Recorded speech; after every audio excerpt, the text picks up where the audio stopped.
Bueno chicos, ¿qué tal? Hoy en el curso de Historia Universal vamos a continuar hablando del Imperio Carolingio, parte 3. Los objetivos de la clase son que al final de ella ustedes puedan conocer el gran avance cultural que tuvo el Imperio Carolingio y sus aportes a la historia de la humanidad. Puedan explicar las causas y consecuencias de la caída del Imperio Carolingio. Aspecto social. Bueno, como podemos ver, la sociedad del Imperio Carolingio fue clasista y jerarquizada, lo cual significa de que hubo una clara muestra de clases sociales. Un pequeño sector social que tenía el poder y la gran mayoría que era el pueblo, la base de la pirámide, la base de la fuerza laboral. ¿Sí? Bueno, el imperio era dirigido por el rey, por el emperador, la máxima autoridad, ¿sí?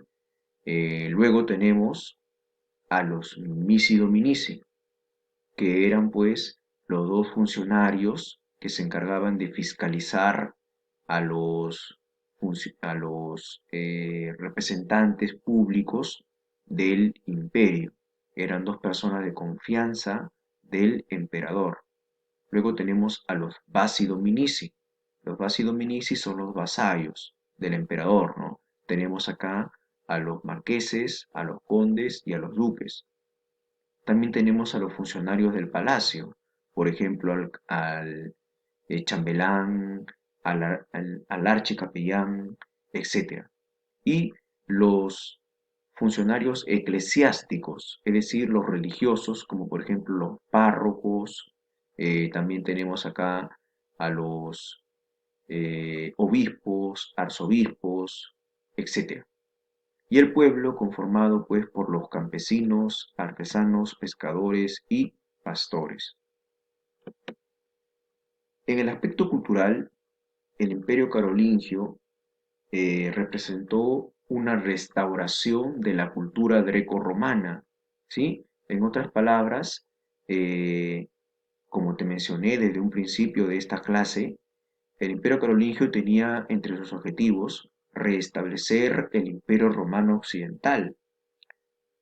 Recuerda que el Imperio Romano Occidental ya tiene su base en Grecia antigua, ¿sí? Su base cultural tiene en Grecia antigua. Entonces, el objetivo del Imperio Carolingio era restaurar esa cultura griega y romana antigua, en resumen, esa cultura clásica, ¿sí? Carlomagno fue una persona muy interesada por las ciencias, las artes, la cultura, la filosofía, ¿sí? Él tuvo un maestro, incluso el señor Carlomagno tuvo un maestro de origen inglés que está viendo en este momento. El maestro de Carlomagno fue Alcuino de York, ¿sí? Alcuino de York fue pues quien introdujo el estudio de las siete artes liberales en el Imperio Carolingio. Su gobierno también por ello es llamado el florecimiento o el renacimiento carolingio, ¿sí? Que vuelve a nacer la cultura clásica, ¿sí? En el Imperio Carolingio. Por eso se habla de un florecimiento o un renacimiento carolingio. Reforma educativa, ¿sí? El sistema educativo del imperio estaba dividido en tres niveles. Por un lado teníamos las escuelas palatinas, por otro las escuelas conventuales y las escuelas parroquiales. Las escuelas palatinas, como su mismo nombre lo dice, se ubicaban, funcionaba en el palacio de Aquisgrán. Recuerda que Aquisgrán era la capital del imperio, ¿sí? Y en la escuela palatina, uno de los maestros, ya, estaba bajo la dirección del maestro de Carlomagno, de Alcuino de York, quien a la vez también fue maestro de los alumnos que estudiaban pues en esta escuela, ¿sí? Alcuino de York. Fue exclusiva para la alta nobleza del Imperio Carolingio. En otras palabras, quienes estudiaban ahí, los que iban a asumir en un futuro cargos públicos, posiblemente los hijos del emperador, familiares del emperador, etc. En esta escuela palatina se enseñaban las famosas 7 artes liberales. ¿Cuáles son las 7 artes liberales? Bueno, antes de mencionarlas, primero debemos saber que estas artes liberales se dividen, se subdividen, ¿no? En el trivium y quadrivium. En el trivium tenemos, por ejemplo, a la dramática, ¿ya? Que consiste, pues, en el saber expresar a través de nuestro lenguaje, ¿sí? La retórica, que consiste, pues, en saber expresarse en público, ¿sí? Saber dominarse en público. La dialéctica, que es la filosofía, ¿no? Prácticamente es el estudio del movimiento de la humanidad. Por otro lado tenemos al cuadrivium, la aritmética, la geometría, el estudio de los ángulos, la astronomía, el estudio de los astros y la música, ¿sí? Entonces las 7 artes liberales se dividen en trivium y quadrivium. En el trivium se subdividen en dramática, retórica y dialéctica, y en el quadrivium, aritmética, geometría, astronomía y música. Luego de las escuelas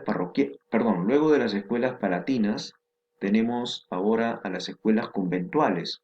Su mismo nombre lo dice, son aquellas que funcionaban en los conventos, en los monasterios y en las catedrales del imperio.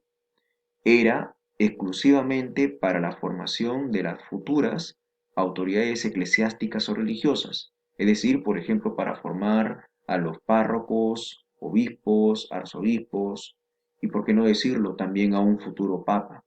¿Ok? Muy bien. Luego tenemos a las escuelas parroquiales.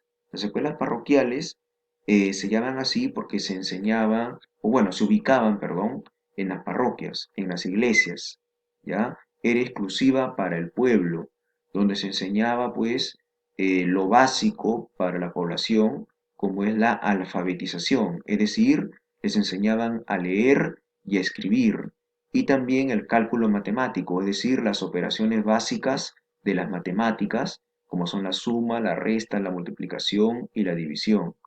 Bueno, como podemos sacar conclusiones, ¿sí? La educación en el Imperio Carolingio también fue clasista, ¿sí? Fue exclusiva para un determinado sector, ¿no? La educación más importante fue para un determinado sector, no fue para todos. Por eso se dice que fue clasista, selectiva. Pero tampoco podemos negar que en plena era del feudalismo, un emperador busque que todo su pueblo, que toda la población que conformaba su imperio esté bien educada, ¿no? ¿Ok? Por eso que él mandó, pues, a alfabetizar a su pueblo, ¿ok? Lo cual hay que rescatar. Bien, chicos, el fin del imperio carolingio llegó con su muerte, lamentablemente. Bueno, pero un año antes de morir, en el 813, cuando Carlomagno ya estaba muy enfermo, ¿sí? Entrega el poder a su hijo Ludovico Pío. Ludovico Pío también es llamado Luis el Piadoso, ¿sí? Lo llaman el piadoso porque él no pudo contener el interés de sus hermanos, ¿ya? De poder quedarse, pues, o perdón, de sus hijos, ¿ya? De querer repartirse el imperio, de querer repartirse las tierras del imperio, ¿ya? Por eso es que Ludovico Pío, conocido también como Luis el Piadoso, entonces fue presionado a renunciar por sus hijos, que vienen a ser los nietos de Carlomagno, ¿ya?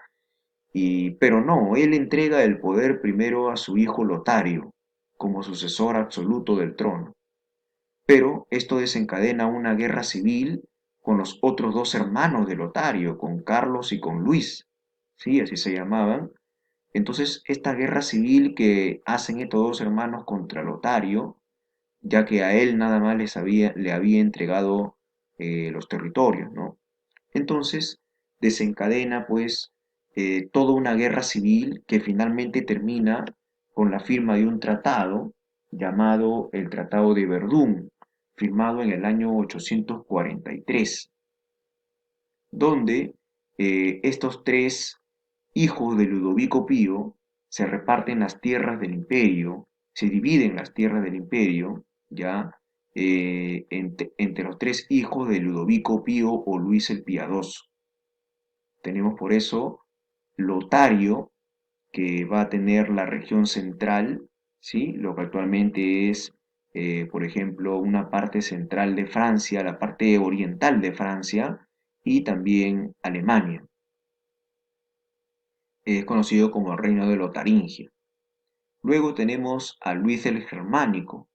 La parte oriental del imperio cayó en manos de Luis el Germánico. Lo llamaban así principalmente porque tenía pues el control de esta zona de Germania, ¿no? O sea, lo que actualmente es Alemania, ¿ya? Forma el reino germánico, Alemania, Austria. Y bueno, la parte occidental del imperio ya quedó en manos de Carlos el Calvo, ¿sí? Conocido como el reino franco, ¿no? Lo que corresponde a la Francia y también a la marca hispánica, ¿sí? Entonces vemos pues que luego de su muerte de Carlomagno, ya llega a su fin prácticamente este gran imperio, ya que su hijo heredero, Ludovico Pío, no pudo contener el interés de los nietos de Carlomagno por querer repartirse estas tierras. Bien chicos, espero me hayan entendido. Muchas gracias.